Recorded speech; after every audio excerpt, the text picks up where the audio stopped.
Amy Jo Johnson was one of my best friends when I was in high school, and she at one point started working for a show for Saban that I had never heard of, and she said, oh, it's called Power Rangers, and we play, basically high schoolers, and I was in high school. She and our other best friend, Gwen, and myself were all actresses that did a showcase together. So we were in acting class together. That's how I met Amy Jo. And one day Amy Jo said, hey, would you and Gwen, it's Gwen Sanford, by the way, she does all the music for Orange is the New Black and Weeds.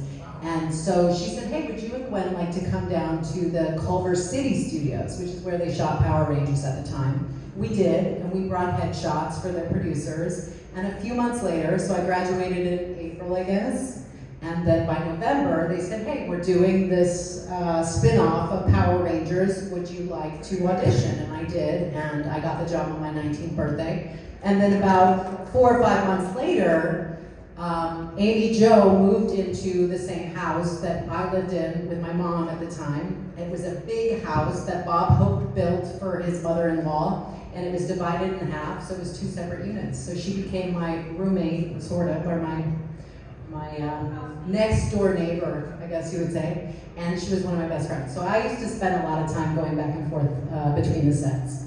That's what's up. That was in Toluca Lake, yeah. Incredible, incredible. All right, question number 3. You guys ready? Yes.